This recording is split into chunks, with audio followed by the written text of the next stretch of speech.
Tyler joins us in Sacramento, California. Tyler, you're on the Ken Coleman Show. Hi, Ken. Thank you for taking my call. You bet. How can I help? I'm calling to ask about how you make that next step in your career up into like maybe that senior management level. I'm working in a small company, and we just had a big management shakeup with getting a new CEO, and it changed a lot of things. And kind of one of the positions I was looking at maybe moving into was eliminated. Obviously, that has a lot to do with the pandemic and stuff like that. I'm wondering if it's a smart move to stay where I'm established and I have a really good reputation, or if it's something where I should maybe branch out and look for something else. I think we first have to ask the question about where you are. Since the position you had your eyes on was eliminated, are there other positions in that small company that are available or might become available soon that you are interested in? You can never say for sure, but I think that a lot of my issue is that I work in the medical field, and I am not a medical person. I'm a professional person. And so a lot of times the medical people tend to take precedent over the professional people, it feels like. And I mean, I don't want to sound like I'm whining or whatever, but that's just a reality of the situation. Okay. Can you be more specific when you say you're a professional person? I mean, what would be your role in the office or in the marketplace? How would you describe it? I'm a financial officer. Okay. I have an MBA, Okay. and actually I have a master's in IT also. Wow.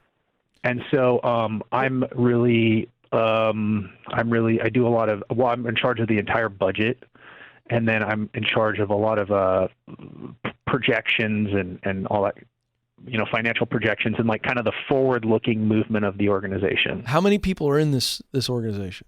About 5,000. Oh, I thought you said you were in a small business. I'm sorry. I must have missed that. So you're in a very large organization. What's your title? Senior financial officer. Senior financial officer? Yeah. And what do you want to go to next? Like, what's the big, that's pretty high up. So what is it, CFO of a Fortune 500? What's the dream? I like up here would be like VP. Like Okay. it would be VP, would be vice president of, vice president of operations would be kind of the next step. Okay. And so is that the position that was open but was recently eliminated?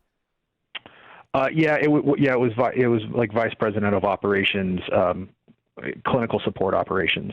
Okay. Well, I think it's pretty simple. I mean, you're in a large organization, so there are conceivably, I say conceivably, I need you to correct this if I'm wrong, a handful of leadership positions that you would still like to have if they were to open up, correct? Sure. Okay. So before you decide to move on, I think you have to be able to truly assess internally, are you a candidate for those things that you desire to do? So, and I'm making this up to help you think through this and understand my answer. Let's say you came up with 5 leadership positions, senior leadership positions in finance or technology or whatever it is that you're heading that direction. And this is a large company. So you say, all right, these are the ones. Who's the decision maker there? Are the people that are in those positions entrenched? How entrenched are they? And if they're very entrenched, that's item number 1. That's the first question. How entrenched are the people in those positions? 2, does my current leader and the leaders above, because you're pretty high up, do they see me as executive material? That's question number 2. And if the answer, and then I guess the third question is if the answer is yes to number 2, then it's, okay, what do I need to do and what is being done by them to, what do we feel needs to happen for that to become a reality? And how long is that potentially going to take? Those would be the answers that I need to decide whether I stay or go. Does that answer your question? Yeah. So there is some discussion that the chief operating officer will be retiring in May. I don't know how true that is. I mean, I guess I could ask her. You think? Yeah. I mean, so you're kind of acting a little too shy and passive in this. You're in the top echelon of the company, correct? More or less, I would say, yeah. You can't talk to some people around the water cooler or hop in their office with a cup of Joe and sit down and go, hey, is it really true? Is so-and-so really leaving? Or yeah, ask her, for crying out loud. Who she got tapped to take her place? Is there anybody internally that's a candidate? Or are they looking externally? And do they see you as a potential candidate? You've got to start talking about this stuff. I feel like tell me if I'm right or wrong. I feel like you've been kind of sitting around waiting for somebody to tap you on the shoulder.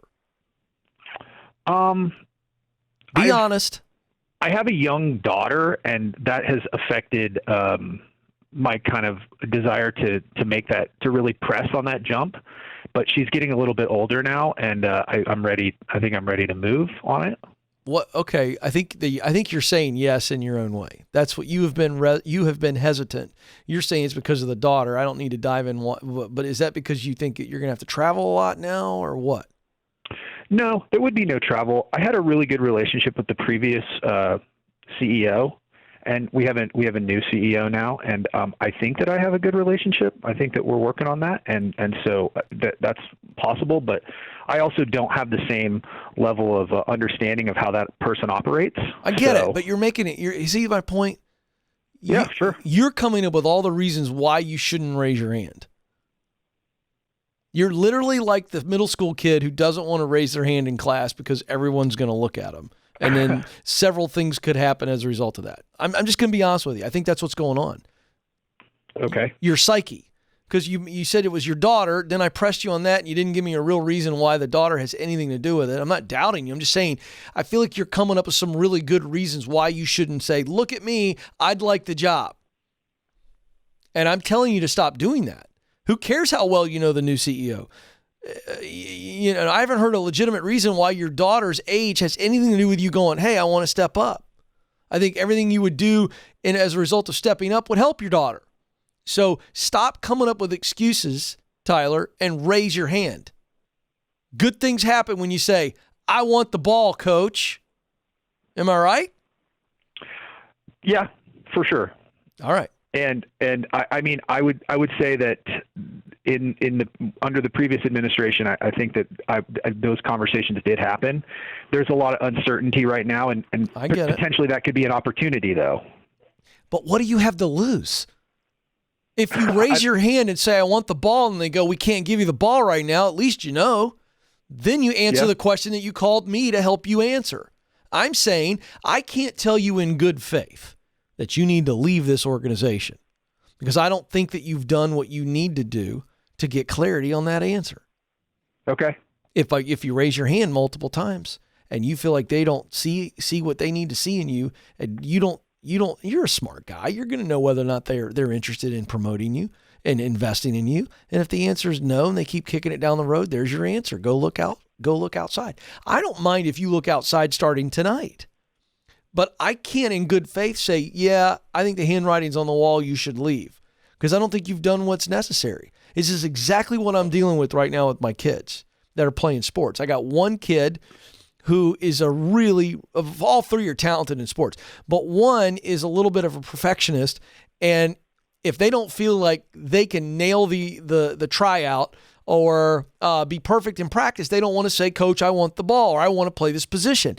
But I know as their dad, that's all they talk about. They want to play that position. And I go, hey, if you want to play the position, you got to say, Coach, I want to play the position. Then we see how the coach responds. Then we see what our opportunity is. And I think that's where you're at. I appreciate you, Tyler. You got it. I'm trying to push you a little bit. I'm definitely trying to nudge you outside of your comfort zone and put yourself out there. Good things happen when we raise our hand and say, give me a chance, Coach.